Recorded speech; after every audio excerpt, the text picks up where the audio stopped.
चाहे उसका बेटा कितना भी कमजोर हो तो भी उसे सदा सही राह दिखाती है।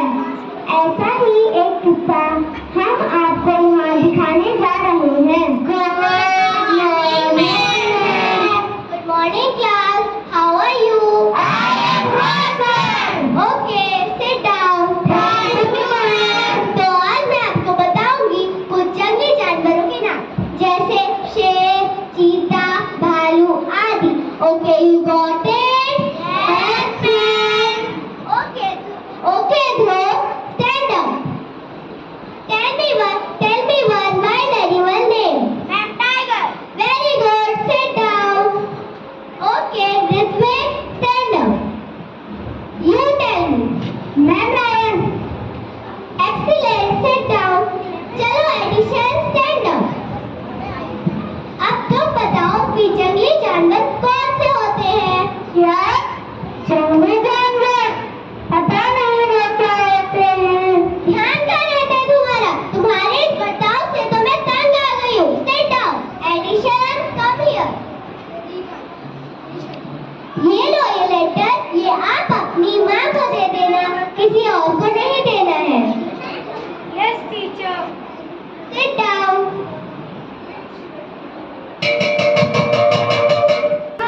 मैं आ गया। अच्छा बेटा, आज स्कूल में क्या हुआ? टीचर ने एक लेटर दिया है माँ।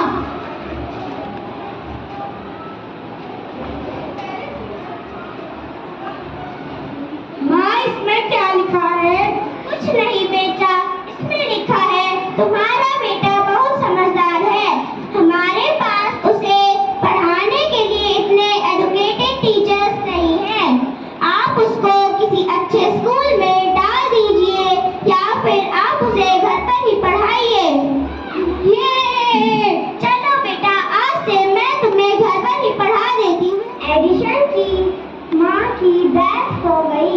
एडिशन अपने माँ के कमरे पे गया और फिर उसे वो लेटर मिला जो उसे स्कूल से दिया गया था, जिसमें लिखा था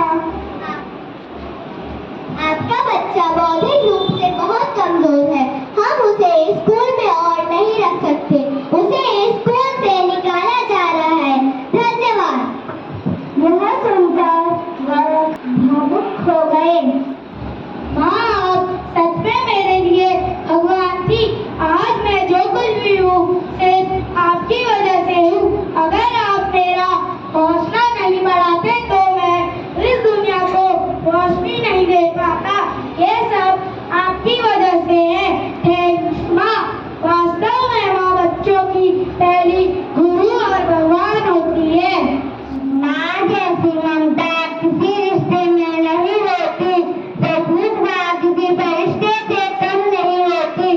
सब कह रहे हैं आज माँ का दिन है, वो कौन सा दिन है जो माँ के दिन है? Happy mother's day, I love you mom. कैसे करती जिसमें माँ और उसका बेटा रहते थे, वो बहुत ही गरीब थे, वो जैसे तैसे अपने जीवन का गुजारा करते थे, लेकिन उस महिला की एक आदत नहीं थी, उस नशे से उसके बेटे को बड़ी शर्मिंदगी महसूस होती थी। एक दिन उसकी माँ स्कूल गई, जैसे ही नमन और उसकी माँ क्लास में पहुंचे वैसे सभी बच्चे हंसने लगे।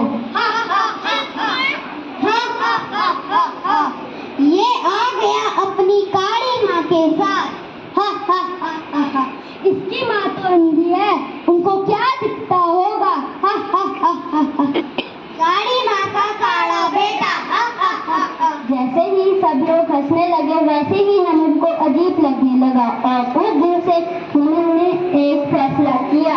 क्या हुआ बेटा, क्या हुआ? भाग क्यों रहे हो? और बेइज्जती सहन नहीं होती, सोच रहा हूँ अच्छी पढ़ाई कर शहर में सेटल हो जाऊँ और आराम की जिंदगी जी।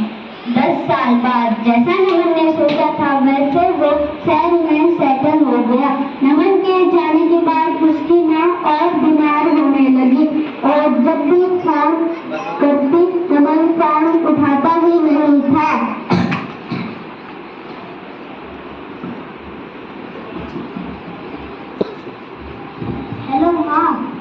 किसी काम से बाहर आया हूँ, बाद में बात करता हूँ। बेटा बिग वन का मुफ्ती। हाँ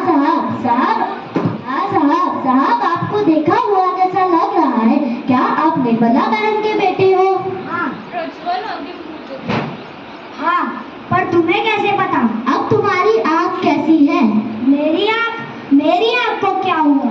अरे तुम्हें याद नहीं क्या, बचपन में तुम्हें लग गई थी आँख में, तुम्हारी आँख निकलकर बाहर आ गई थी।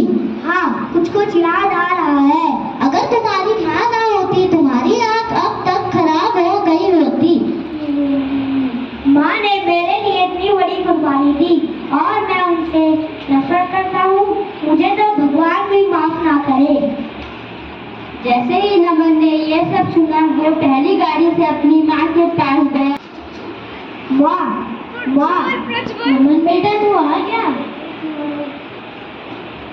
माँ, मुझे माफ कर दो माँ, मैं आपसे बेवजह नफरत करता था। नमन बेटा तू रो क्यों रहा है? तू तो मेरा नाम है, रो मत और घर जा।